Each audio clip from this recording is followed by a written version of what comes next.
Welcome to Esoterica, the podcast, where we discuss the obscure, offbeat, and unusual. I'm Chris Schultz. And I'm Aaron Christian.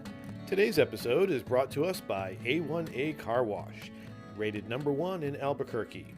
You've tried the rest, now try the best. A1A Car Wash. Have an A1 day. So, Aaron. All I picture is a car covered in barbecue sauce. 57 varieties. Right? Assuming Heinz makes it. I don't know where I was going with that. So, today's album is going to be the last in a run of Americana / folk music for us for a while. Thank God. Mix it up a bit. I was relating a story earlier when I first started, when I went back to work where we were working pre-pandemic. My coworker and I were discussing musical taste, and I'm like, I don't care for country. And then at least on 3 occasions shortly after that, she walked in on me listening to some sort of alternative country or folk, gospel, whatnot. So I sounded like a liar, but you hypocrite. I am. So today's album is from Iris DeMent.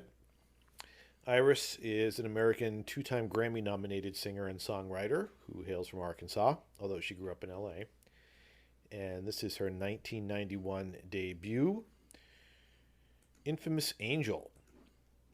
Interesting thing about, well, at least I think this is interesting about Iris, is she grew up in a musical household. Her mother wanted to be a Nashville singer and, put her career aspirations aside to raise a family.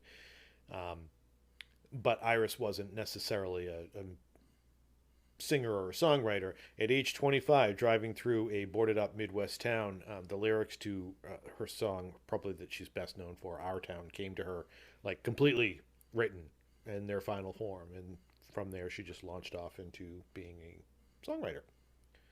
So I think that's kind of cool. You're not dabbling with bad teenage poetry. You just bad teenage, yeah. Yeah, bad teenage. You just bam, there you are. Yeah. So, as I mentioned, this is her 1991 debut album, Infamous Angel. And the first track we're going to listen to, the opening track, Let the Mystery Be, may be familiar to fans of The Leftovers, which was a series on HBO that had 3 seasons. This song was used as the opening title track for season 2 and 3. Everybody is wondering what and where they all came from. Everybody is worrying about where they're gonna go when the whole thing's done. But no one knows for certain, and so it's all the same to me. I think I'll just... So as we've discussed, I have a playlist for my funeral. And this is on it. Songs of my funeral. Yeah. So I feel like there should have been yodeling. It does almost have that yodely feel Yeah, to it. it gives me like the Cranberries, Mm-hmm. like during Zombie. I don't know if I call that yodeling. Well, it's kind of a yodel. What kind of a yodel? I think it's intentional yodel. An angry Irish yodel? Yeah. Okay. Yeah. So I don't know, but it kind of gave me that like Irish vibe. I don't know. It was weird. Definitely like a real country feel. I should note, I think we're remiss in not mentioning this in this episode. This is the first female artist that we've listened to in total. Like this, so it's a first for us. I like that this song is sort of agnostic.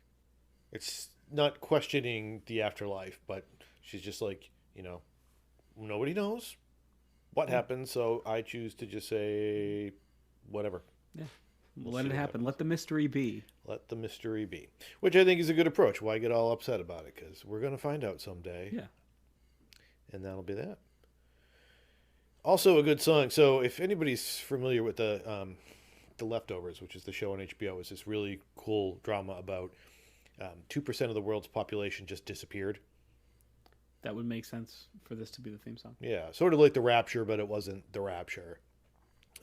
So it did, make sense in the theme of the show, but it's also a good theme for today. This episode is airing in either a world where half the people in this country are severely disappointed, or we're in total civil war. So, Yeah, legit 24 hours after. yeah, and it's it's funny, sort of, that any election that you go back in history has been contentious, and there's always people upset, and there's always the possibility of angst. I remember Gore and Bush, that wasn't decided for months, but Yeah. I think this is the first time, at least in modern history, that the real threat of like upheaval is like Walmart has stopped carrying guns and ammo. Yeah, their entire city's boarded up because we don't know what's going to happen. Yeah, and so this episode's either coming to you from the comfort of your car as you're going to work or in your bunker. And if you're in a bunker, listen to this episode because it'll put you in a good place, make you feel kind of safe amongst the... But we're just going to let the mystery be right now. That's right. So our next song is These Hills. Far away I've traveled to stand once more alone and hear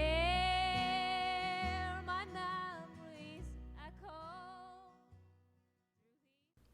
So kind of reminded me of John Denver a bit, almost like a female John Denver. Yeah, like a chick John Denver. Something about just that pure, strong voice, I think, Yeah. more than anything else. Yeah, and it had that vibe to it, like, country roads, you just kind of get that. Yeah, it was funny. So one of the reasons that I decided on this album was I recently rewatched The Leftovers, because there's only 3 seasons, so that was fairly easy to binge. I know what this show's about, but I can't help but think of like the day after Thanksgiving. Which would be an interesting show in itself that I would probably watch. The Leftovers. The Leftovers. And this, in the first song, Let the Mystery Be, really just kind of stuck in my head. So I decided to give the whole album a listen. And I don't know, it's je ne sais quoi with this album that just gets me in the feels. You're too old for that. Too old for that. Okay.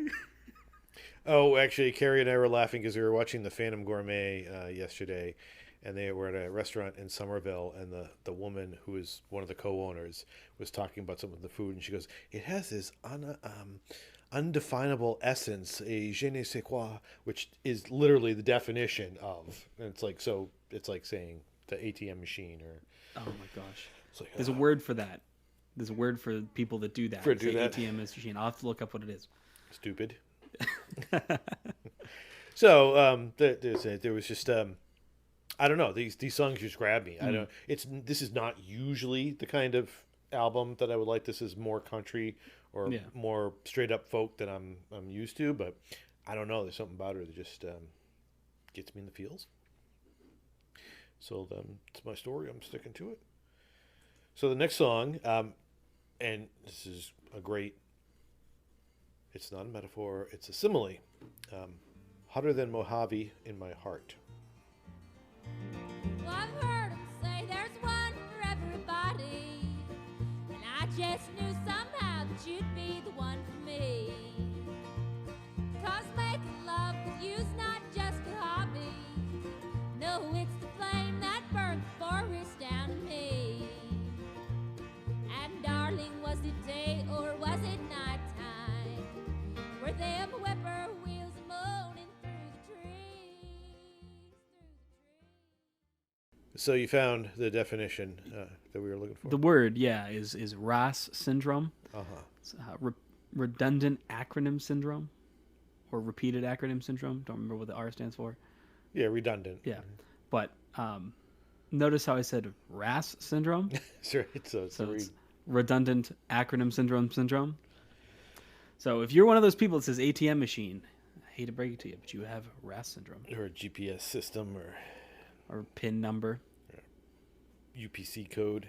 Yeah, glad we had this discussion. Yeah. So you will understand my frustration here. I don't know if there is a difference between northern whippoorwills and southern whippoorwills, but this is the second time that I have heard a country song where they talk about, like in this song, it's the moaning whippoorwills, and Hank Williams refers to the lonesome sound of the whippoorwills. I know the whippoorwills at Camp Squano, and they do not sound like they're moaning, and they do not sound like they're lonesome. They sound like they're horny and jacked up on Monster. Yeah, I don't know if there are a difference between. Maybe we'll have to look up whippoorwill sounds and just see if there's a difference between whippoorwill and. Yeah, because I mean, I love the sound of the whippoorwills at camp, but I have never once thought, oh, they sound sad. I just thought that the name is just how it sounds, and so it should just be a standard thing. Yeah, like whippoorwill. whippoorwill is how it sounds. Yeah, like a katydid. Have you ever heard a katydid? They go take it- katydid, katydid, katydid, katydid, katydid, and if once you hear it, you can't unhear it. This song also reminded me. Call back to The Simpsons. Oh my God, I'm having trouble talking today. The Simpsons, the episode Colonel Homer, where he became the manager for the country singer Lurleen Lumpkin. This song just reminded me. It was Beverly D'Angelo that did the voice of Lurleen in that episode, but this song, for whatever reason, just really made me think of Lurleen Lumpkin. So the next track, When Love Was Young. So let's listen to that. Look at you, look at me. My heart breaks as I read our sad story.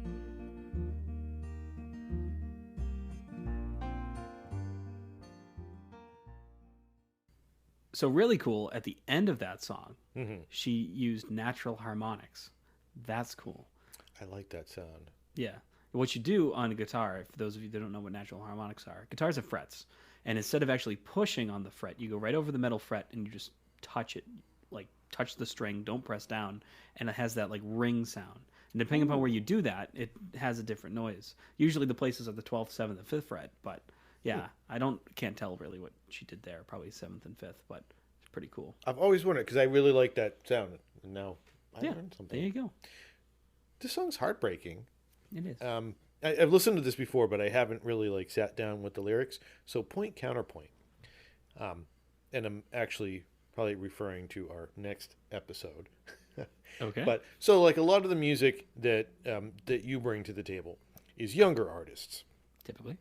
And as a 47-year-old, I always find it somewhat amusing when someone who's 27 is singing or writing about getting older, because they still have their whole life ahead of them. But we've discussed this before about the passion and energy that goes into being young versus sort of mellowing out. This song has a wisdom that you only get from age, with someone that you meant the world to you, and you're looking at them now realizing it's just gone. That's really, really, really sad. This just got so sad. So sad. So on the subject of being sad, the next track on this album is called Our Town. For baby boomers or Gen Xers out there, you might remember the show Northern Exposure, which is about a New York City doctor who went to Alaska. The very last episode of the series, this song featured in it. This song make me cry. I'm not going to cry today because I got to be all manly here in the studio, but this song breaks my heart, so let's break some hearts. And you know the sun's setting fast, and just like they say, nothing good ever lasts. Well, go on now and kiss it goodbye, but hold on to your lover, 'cause your heart's bound to die. Go on now and say goodbye. I did let out a little whimper at the end there. I can see why people like this song. I didn't like it. No? Didn't like it. It's just very weird. I grew up I didn't grow up anywhere. We moved every 5 years as a kid, so I had, periods of growing up at different points of places. But I did spend some formative years in small towns, which are no longer small. And I can get that sense of an America that's disappearing. Well, I think it's ironic that I didn't like the song, considering where I grew up is here. So I don't know. It just wasn't my thing. I guess like it was really too twangy. that was the point where I was like, okay. It was kind of. You know what was the line that made me go, I really don't like this song? It was, where is it? Oh my gosh, I can't find it now. Wow, this is awkward. Oh yeah, he was the tender, and I ordered a beer. I'm like, nope. The bartender. Don't care. Like, once you put beer in a song, like I this, see. So it's the country. It's just too, that made it too country. Sort of evoked a little bit of Tom Waits for me. Early Tom Waits.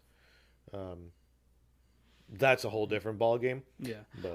But like I was saying earlier, she does have a Dolores O'Riordan voice. You know, it's funny because when you first brought that up, you were talking yodeling, and I'm like, what the fuck is he even talking about? But I can totally hear it now. It's that strong. She yodels in Zombie. I just want you to know that. I guess you could call that. No, there's no I guess you can call it. She is yodeling. I think we'd have to look up the actual definition of yodeling to come to a consensus on this. But every episode we find ourselves in the midst of this discussion. We need to look it up. Independent verification for our slight disagreement over. Well, I guess that's what we'll do while we listen to 50 Miles of Elbow Room. 1,200 miles its length and breadth, that four-square city stands. Its gems set walls of jasper shine, they're not made by human hands. Okay, before we go any further, I want to take a minute to talk about the awesome folks at Anchor. If you haven't heard about Anchor, it's the easiest way. In fact, it's the way that we make a podcast. Let me explain. It's free. There are creation tools that allow you to record and edit your podcast right from your phone or computer. Anchor will distribute your podcast for you, so it can be heard on Spotify, Apple Podcasts, and many more. And you can make money from your podcast. Best part, no minimum listenership. Ooh. It's everything you need to make a podcast in one place. It's so cool. We found the service. We started using it. We're making podcasts. Yeah, making podcasts, making money, having a good time. So listen, you want to get you out there. You want to be heard. Download the free Anchor app or go to anchor.fm to get started. Thank you. Yodeling is defined as singing, which involves repeated and rapid changes of pitch between the low-pitch chest register and the high-pitch head register. So it is a yodel. It is a yodel. Okay. And I would even argue, to an extent, Iris might even be doing some yodeling. It could be. If you go by that definition. It's not the traditional yodeling in a sense. It's just based on the definition of what a yodel is. I was making the presumption that yodeling was referring to a particular style, but it's the actual... As most people would. Yeah, it's the mechanics more than the... Yeah. Interesting. So this song, interestingly enough, I think harks back to Uncle Sinner, last week's episode. Mm-hmm. In that this is a song about dying and going to heaven, and it's celebratory. It's a jubilant song. She's looking forward to having more elbow room in heaven. Yeah, and she does this a lot in this album, where kind of this like not fear about death, or accepting what you don't know. Yeah, and I think one of the things that I really like about Iris in her songs, and the first song, Let the Mystery Be, kind of sets the tone here. Right. She's got like a knowing wink. There's some tongue-in-cheek going on here. I believe this is a very earnest song, but at the same time, she's just kind of you don't know how seriously she takes it all. Right. Which I appreciate. And I really think I want to try to adopt this idea in my own life of being excited for death. You know what I mean? I love being alive. I love living. But when I think about my own death, hopefully it'll be after a long life. Chances are my going out is going to be hard. So I'll probably be happy to not have to be anymore. I don't want to die. Quote Chris Schultz, March 2020. That's right. Because I don't want to die just yet. But one of these days, maybe I'll be happy when I go. So the next song on the album is the title track, Infamous Angel. Last night before I went to sleep, my knees dropped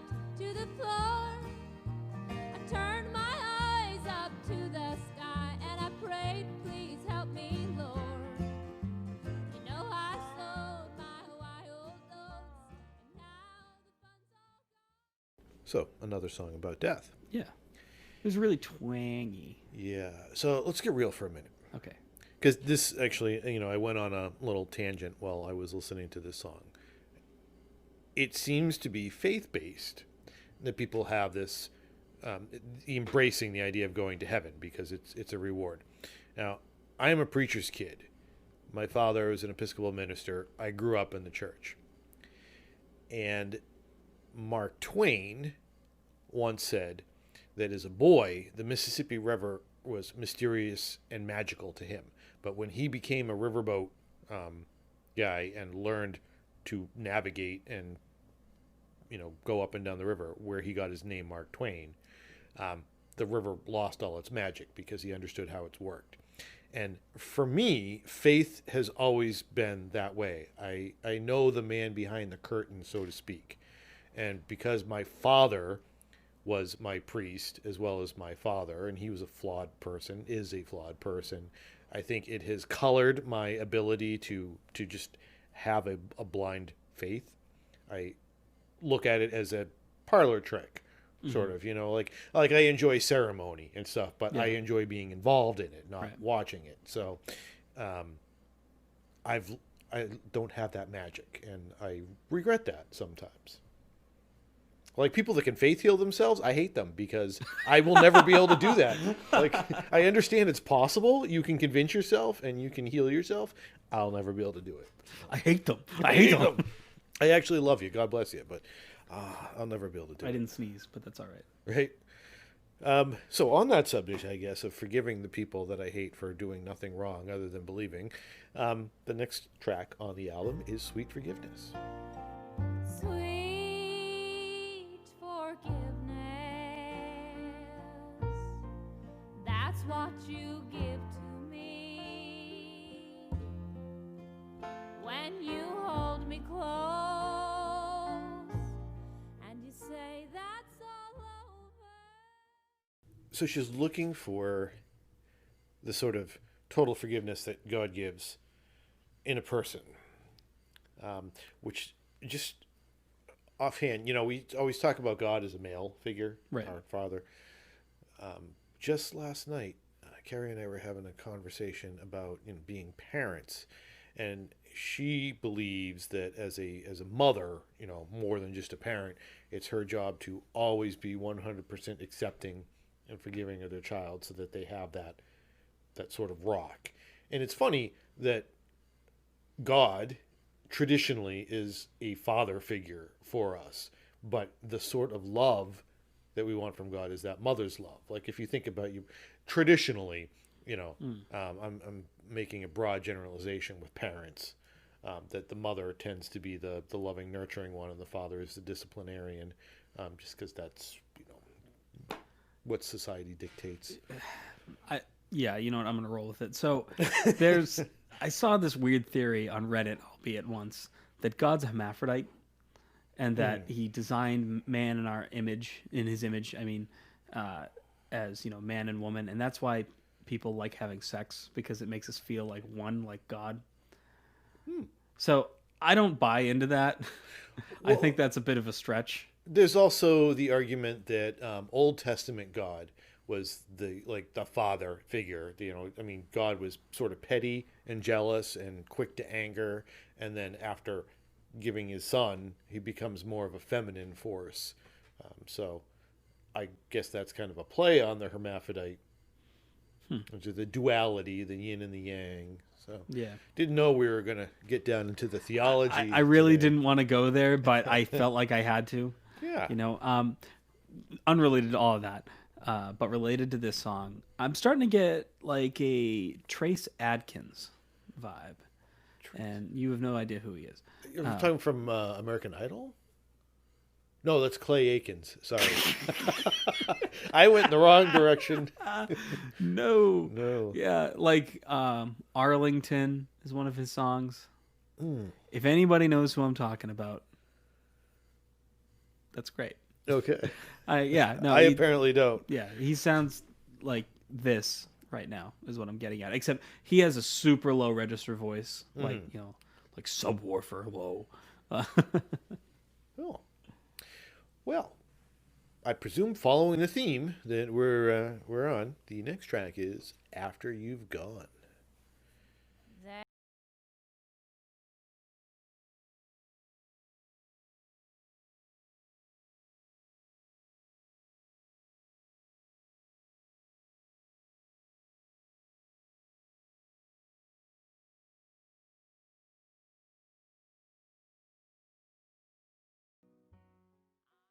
So interestingly enough, we sort of riffed on the last few songs about this idea of rejoicing about dying and passing on into heaven. This song is the survivor's point of view. Sad. Yeah, this song definitely had a slower vibe to like. I don't take this the wrong way, Iris, but I could have fallen asleep. Yeah, I actually, sort of picture this album for me, and I have very strong visuals when it comes to listening to albums sometimes. Like, I picture being in a house in the summertime with the windows open and the curtains just blowing in a warm breeze and just sort of zoning out. Yeah, But I think it's interesting where in the songs where the point of view of the person singing is happy to pass on to the great beyond. This song is the people left behind, and they know eventually the sadness will go, but it's a very remorseful song about losing somebody. you know that picture you just painted with the wind blowing. And I just picture like the Wizard of Oz house. That's exactly kind of what I picture in my head. Yeah, yeah, cool. Like that like southern, and not even like Midwest. Yeah. Maybe like 30s, 20s, 30s. Samuel Clemens sitting on the porch in his white suit, smoking a pipe. It's not Wizard of Oz, but all right. No, but at like that Mark house. Twain, I get it. Yeah. Circling back. So the next song on the album is Mama's Opry. And this song is interesting in that Iris is singing about her mom. As I mentioned earlier, her mother had aspirations to be a Nashville singer and always wanted to sing on the Grand Old Opry. She passed on those dreams in order to raise her family and be a mother. But, she would sing along to the radio at night, and this is Iris's sort of tribute to her mom's own version of the Grand Old Opry. So, Mom's Opry. she grew up plain and simple in a farming town. Her daddy played the fiddle and used to do the calling when they had hold downs. She says the neighbors would come and they'd move all my grandma's furniture around. There'd be 20 or more. So, it's Opry. I mean, in my defense, I don't know much about country. Like, I apparently like more country than I would have thought, but, Yeah. The pronunciation thing. So interestingly enough, in the chorus of the song, and I only know this from reading some annotations about the song, she's naming gospel songs. Like, and we sang Sweet Rose of Sharon, Abide With Me Until I Ride the Gospel Ship to Heaven's Jubilee. Those are all songs that she's calling out that were her mom's favorite. So that's kind of cool how she works them into the lyrics. Yeah. And that leads us to the last track on the album, Higher Ground. Please tell me it's Stevie Wonder. Now, it's listed as traditional in the liner notes, but according to Wikipedia, it was in fact written by Johnson Oatman Jr. and Charles Gabriel. So maybe it's not traditional, but I don't know. let's find out. I'm pressing on the upward way. New heights I'm gaining every day. Still praying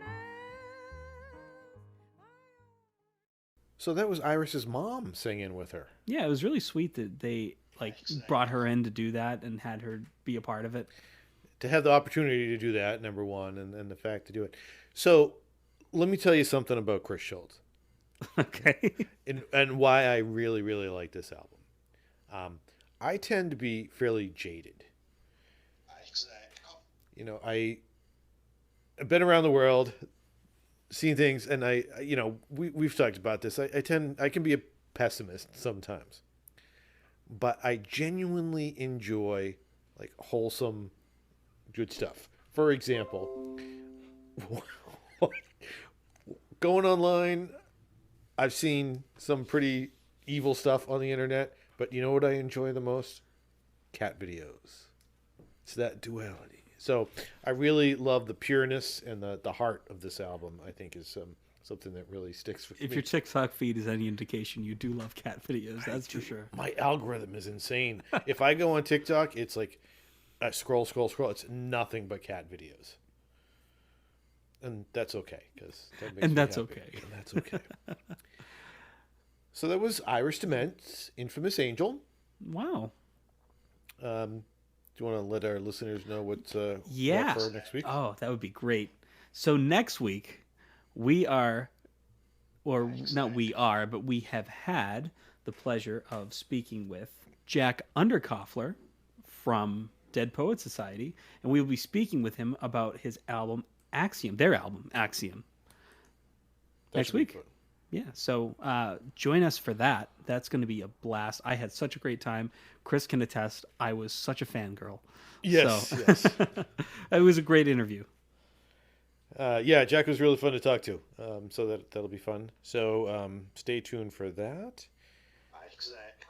And don't forget to check out esoterica.thepodcast.com for all our social media and various whatnots, and all our former episodes, our prior episodes. And just a quick shout out to anybody out there that's been listening to the Chilling Thrilling Sounds of Haunted House episode. We're coming in at 100 listens on that episode. So Halloween's over. Probably won't be as popular now, but thanks everybody who tuned in for that. Yeah, we really appreciate it. Until next time. Stay esoteric.